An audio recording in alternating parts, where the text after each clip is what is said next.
Okay, so yeah, again, this is 9.3, and I'll be referring back to 9.1.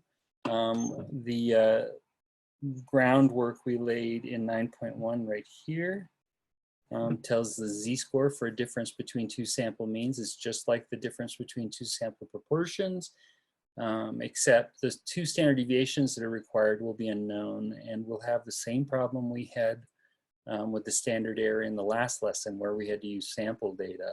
But when you work with means, substituting sample standard deviations creates all this additional variability, and that turns the distribution into a t distribution when you normalize this, or when you standardize this. So let's go ahead. I'm going to copy this because I will be pasting it in later and modifying it to a t-score. Okay, here we go. And again, we'll try and get one example of this done, and we'll say we've done it. Okay, so it says in 9.3, in this lesson, we study hypothesis tests comparing two population means. Here's an example. Child psychologists are starting to believe that when children watch too much TV, their sleep duration decreases. That makes sense. Researchers gathered a random sample of 14 children who watched TV for 3 hours or more on a given day. The mean sleep duration for these kids was 6.78 hours with a standard deviation of 0.63 hours. That is not enough for a kid. Another random sample was gathered with 18 children who watched TV for less than 3 hours on a given day. The mean sleep duration for this sample was 7.44 hours. Well, that's a little more like it, with a standard deviation of 1.05 hours. So researchers have some evidence that these samples are drawn from normal populations, which will be important. Test the claim at 4% significance that the children who watched more than 3 hours of TV get less sleep than children who watch less than 3 hours of TV a day. So we're going to need, for our data gathering, we'll have to gather an X bar 1, an X bar 2. We'll have, the standard deviations will be sample standard deviations, S1, S2. I guess you're going to need an N1 and an N2, and you're going to need alpha, which is the level of significance. And you have to check your sample size. With means, it's always the sample size needs to be bigger than 30. So you'll check N1 greater than 30, N2 greater than 30. And if one of those isn't greater than 30, then you're going to have to investigate the normality of the population. So check that those are bigger than 30 or populations are normal from where you are sampling. Okay, so easy enough. So the first sample had 14 children. That'll be N1, whatever's mentioned first. N1 is 14. It says 6.78 hours was the average amount of sleep, X bar 1 is 6.78, and a standard deviation from the sample, 0.63. That's an S1, a sample standard deviation, 0.63. Okay. Let's get our N2. By the way, both these sample sizes are less than 30. That's bad. And then N2 had 18 kids, also less than 30, so these are too small. X bar 1 for the second group was 7.44 hours. And the standard deviation, I'm doing the X bar 1, it should say X bar 2, my bad. These subscripts, X bar 2, S2. So the standard deviation is 1.05 hours. Any questions? I need my alpha. So alpha, it says is 4% over here, 0.04. And the sample sizes are too small.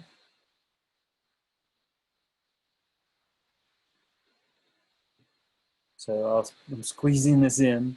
N1 and N2 are too small. And you're going to pay for that because it's hard to prove stuff with small sample sizes. Too small, but the populations are normal, which just means the test will still be somewhat reliable. The populations are normal, it says. And we can proceed with normal populations. If they're not, then technically you have to find something else to do. Small data sets have their problems. Any questions? I'm just going to find the chat. Everything's covered up again. Okay, nothing. All right, so then the null and alternative hypotheses will always be mu1 equals mu2. These are means now. That's always the same for the null hypothesis. And then the alternative is going to get a less than, a greater than, or a not equal. And they're claiming one of these groups is getting less sleep. Do you remember which one, the first or the second?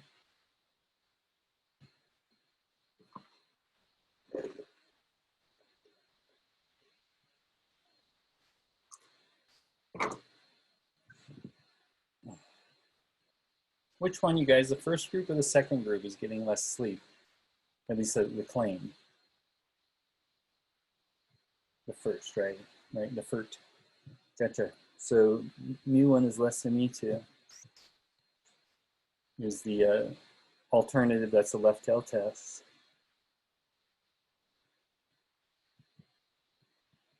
Okay, any questions? So that's easy as it gets. My iPad appears to be frozen. Jeez. Okay, let's see if I can get it going. Still nothing. I put this on Notability. It's oh, there it goes. Hey, good. All right, now the test statistic. I had copied it before. Let's see if it works. That is not it. All right, I got to go back to 9.1 and copy that test statistic that we worked out. So it's, nope, went too far. Did I? No. There it is. And this again will be problematic for us. As I mentioned. Okay, so our test statistic started off as a z-score, but don't write this down because it's got to be fixed. Okay, this is TS, abbreviation for test stat. Okay. Again, it started as a z-score, but don't write z. It would be a z-score if we could compute this. Okay, but it's requiring the two population standard deviations down in the standard error. Sigma 1, population standard deviation 1, sigma 2, population standard deviation 2. You will not know those values. They do not vary. Population standard deviation is a single value, completely non-variable. But you aren't using those. You're using an S1 and an S2 from the samples. And every sample out there is going to give a different standard deviation. There's 2 of them, and they're both varying. They vary more than the population standard deviations, which don't vary at all. Added variability makes the distribution wider, and that means this is not a z-score, it's a t-score. Okay. What's the difference of the means here, mu1 minus mu2, according to the null hypothesis?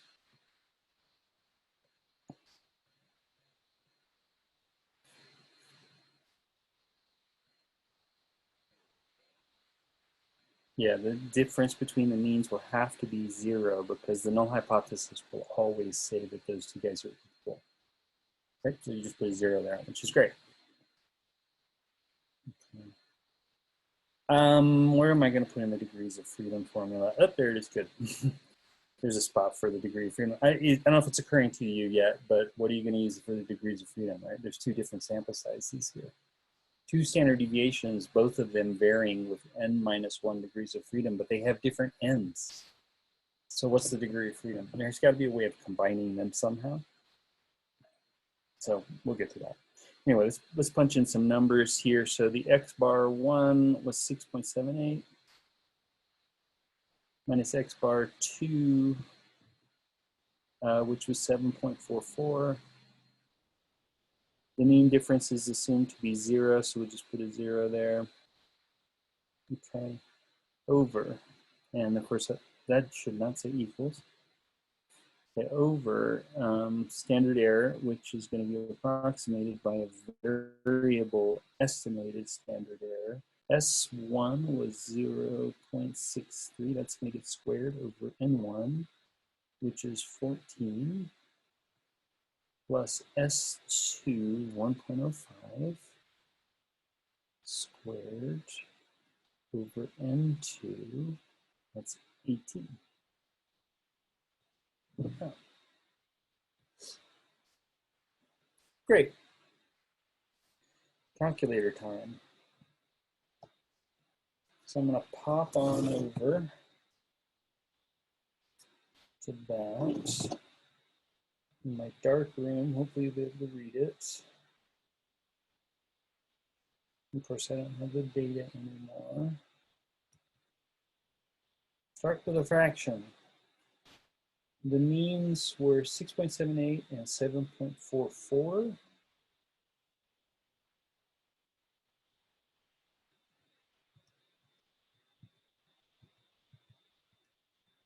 Okay, don't subtract 0, that's unnecessary. Square root of a fraction. Okay, so the first standard deviation is 0.63. So we'll do 0.63 squared over sample size, which is 14. Leave the fraction, don't leave the square root. Uh-oh, I'm frozen. Oh, there we go. Okay, just like that. Leave the fraction, don't leave the square root, plus under the fraction, under the square root. Was it 1.05 squared over, don't know, 18, exactly. Okay, so that's what I got. Andrea's already done it. Let's see if I get the same thing. Yes. So I'm going to write negative 2.20. And well done. I don't know. I don't like to random stuff that much. 2.20, even though it's the same number. That's 2.2. All right, so we've got two standard errors of difference between these two sample means, which is great. That to me sounds statistically significant, but I won't know for sure until I get a critical value and a p-value. And critical values and p-values require degrees of freedom, which is not going to be clear.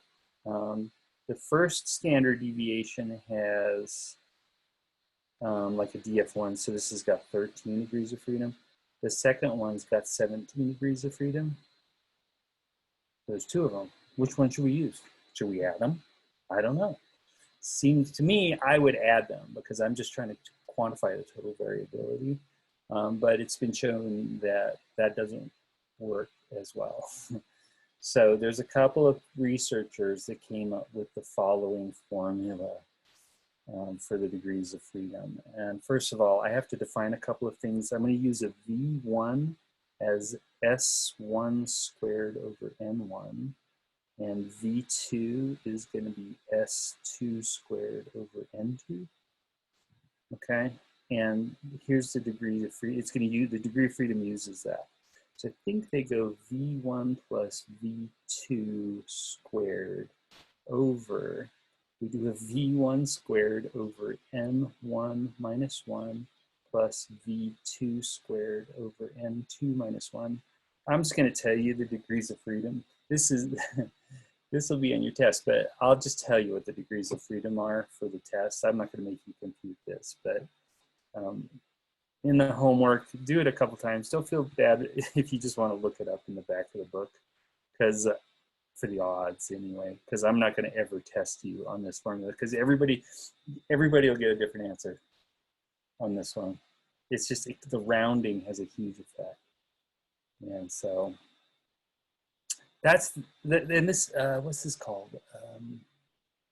This thing has a name and it's based after the people. I guess you don't care probably. This thing's called the what? Well, it's named after the researchers who invented it. All right, so they're saying you should use this for your degrees of freedom. So just a real quick thing I'm going to show you on the calculator. First of all, the S1 and the S2, those are 0.63. Well, actually, I can just copy this because it's these two expressions in the standard error down here. And it makes sense that you're using the individual standard errors because standard error is a measure of distribution width. So we're using the standard errors to decide how wide the t-distribution will be. Okay. So I'll figure out that first things first. What I would do is, these are going to be ugly numbers and pretty small. And working with small numbers is difficult, especially if you're dividing by them, because in the end, small roundings have a big impact when you divide by numbers that are close to 0. So this is how I handle this. And I'll just show you the whole thing. How am I going to do this? This is crazy, but I'm going to take a picture of it with my phone. We do what we must.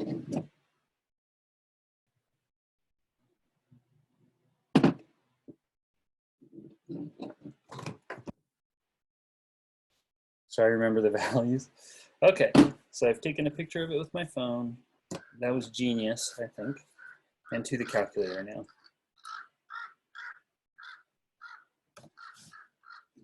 See, here's my phone right there. Okay, and then the calculator. I got to kind of key all this in. What I'm going to do is I'm going to do the first one, which is the 0.63 squared over 14.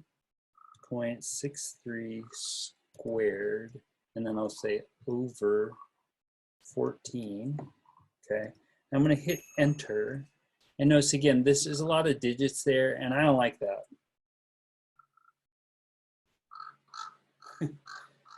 And so I'm going to store that in a variable name. So I'm going to press store, and that's actually the V1, but I'm just going to store it in a variable called A. So if you press store and tap the variable list long enough, eventually it'll give you an A.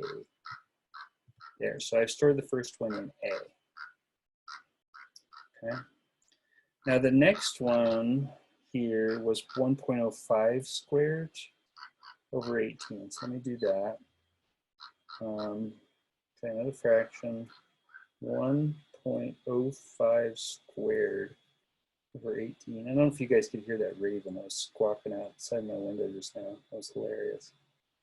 Okay, so that's the next one. 1.05 squared over 18.06125. Again, very close to 0.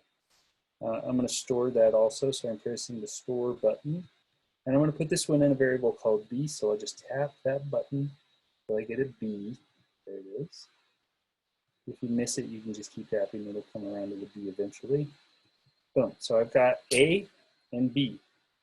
Now, those are supposed to be the V1 and the V2 in the formula.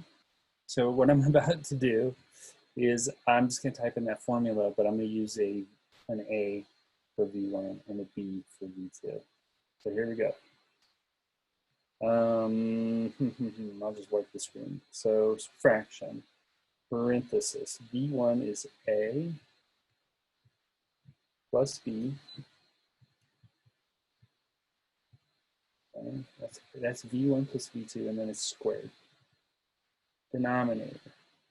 First fraction is a v1 squared. Okay, so that's a. So keep tapping until I get to my a. Squared over n1 minus 1. Well, n1 was 14, so I'm just going to divide that by 13. Okay. And then leave the fraction, but not the other fraction, plus another fraction. v2, that's b. So tappity tap until I get a b squared over m2 minus 1. And m2, I think, is 18.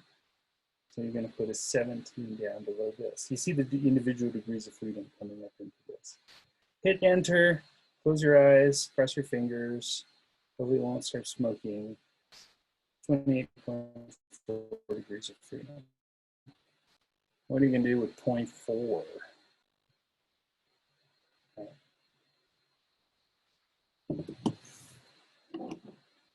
I'm going to fill in a little bit of stuff here on the notes. So the V1 was the first one we did, and that was the 0.02835.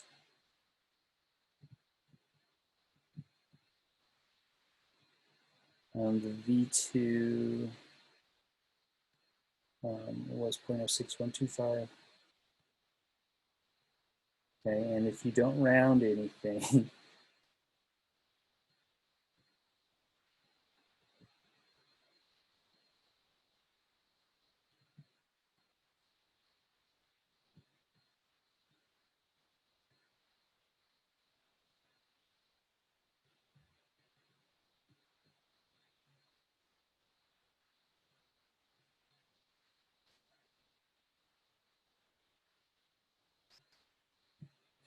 then that's what you're working with. Okay. And so that comes out, that's the thing that ended up being 28 point, I'll just say 28.4 now. Okay, now this should be rounded down. So your rule here is to round this down. That's sometimes they call that truncating. Just chop the fractional part off. Okay, so round down to a whole number. Again, I'll just tell you what it is. And the reason for rounding down is basically to make it harder to reject the null hypothesis, long story. So we're going to round this to a 28. But if it was 28.9, we'd still round it down to a 28. Round it down. Any questions about this? Oh, it's the same button. Okay, so this is from Susan.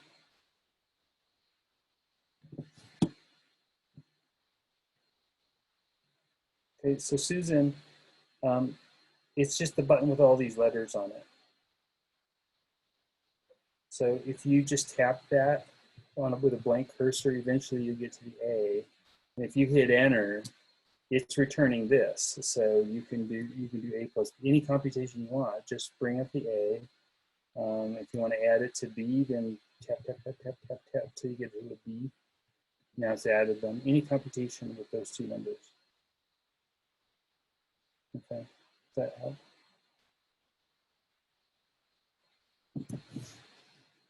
Okay. Anyway, so we got that. Now let's fly through we have 10 minutes left. So let's go ahead and fly through the rest of this. We have to do, oh, it's asking, we're skipping the critical value. I'll just say optional. Critical value is not really used right now. And if you want to skip it at this point, I'm okay with that. But we would use table A3 if you wanted. So, sorry, table A2. Use table A2 if you want this. I'll just say if instructed. You don't want to, right?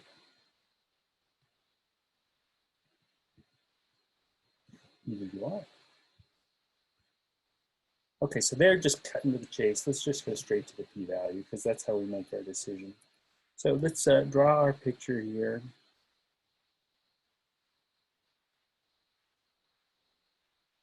So t distribution.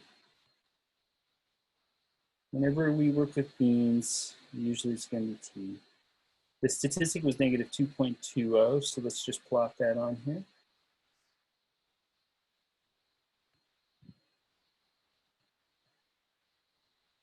That's the test stat. And the p-value is the area to the left of that.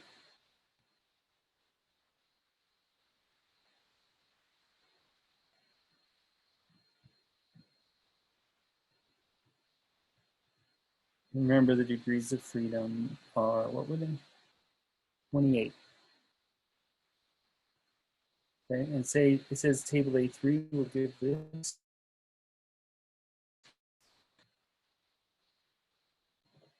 Okay, so just to remind you that horrible, horrible table that I love. Table A3, degrees of freedom, just go out till you get to 28 horizontally in the first row. And then the t statistic go down to negative 2.2. That has to be rounded to the nearest tenth. Okay, and then you'll get a pretty precise p-value here. Because we didn't actually have to round the test statistic very much. Even though we chopped a number off, it was a 0. So that'll help. Anyway, let me go to that table real quick. Table A3. Slightly different values this time. 28 is on here. That's nice. So let me see here. I guess that's about as good as I can get here. So negative 2.2 is right there. And I'm going to slide all the way down to here. 28 degrees of freedom. So maybe you can see that. I'll zoom in if you can't. So it's 0.0181. Look at that, it's just a sea of numbers. I would do this for free. I don't need a paycheck. This is gorgeous. Look at that. 0.0181. Any questions?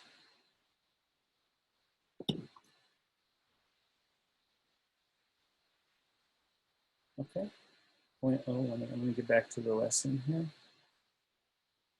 It's this one. Yep. This is a left tail test, so it's convenient that this table only gives the area to the left. It's a little more work for a right tail test. So anyway, our p-value is 0.0181. And then let me go ahead and share the p-value calculator that I posted. So again, this is on Canvas. If I can find it. There's Canvas. And then under home, when you go into Canvas in the home screen, just p-value calculators there. And the t distribution is the name of our statistic, right? T equals. Okay, and then our degrees of freedom, I think we're 28. Ooh. So 28. And our t statistic was just negative 2.2. I'll put 2.20 for good looks. And now down here, the area of the tail is 0.018. If it was a two-tail test, you would double that. It's not. 0.0181 is exactly what we got from the table. Any questions about the p-value here? So you're free. I'll let you use this on the exam. Super easy. Better than a table, I think. Okay, but don't forget, if it's a two-tail test, you have to double that. Okay, so let's wrap this thing up. Back to my iPad. I hope.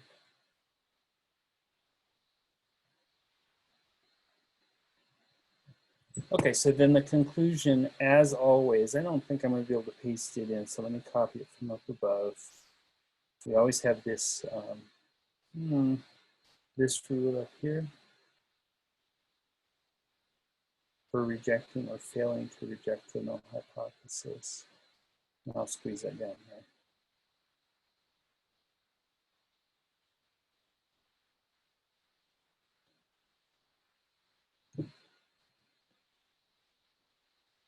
I can't, it doesn't matter. I quit. Okay, this one, our p-value was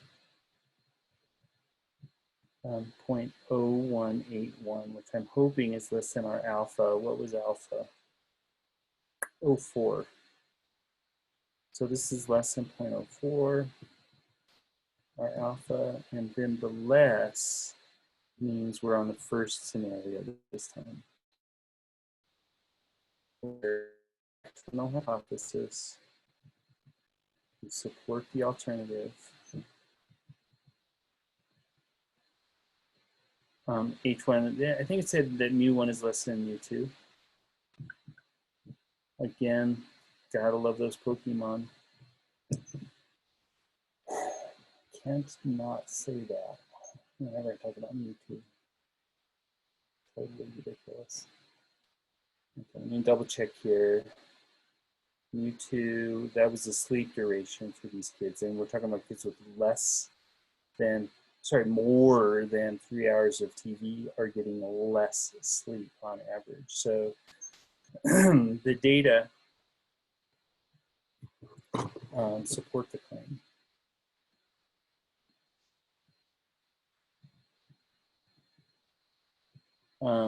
That children watching more than 3 hours of TV per day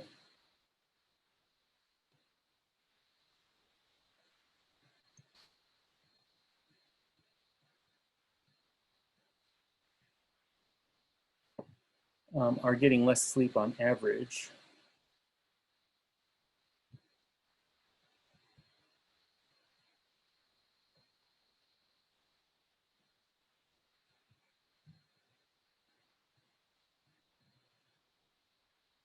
Than other children.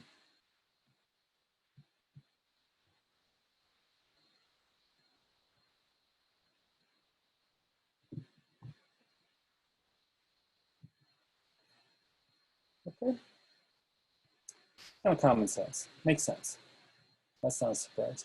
All right, so obviously there's another example here as well. But for now, let's go. I want to go ahead and say that we've done both of these. And what I'll probably end up doing is I'll go ahead and video the rest of these lessons with the examples, with the missing examples. And if you want to see other examples, you can just bring it up if you think you need to. And the only other thing I would say, don't forget you got to test in 2 weeks. So that's coming up. So, you know, you're gonna have to get caught up soon if you haven't started working hypothesis tests. It's long past the time when you should start practicing the hypothesis test. That's just so important. So get going on that.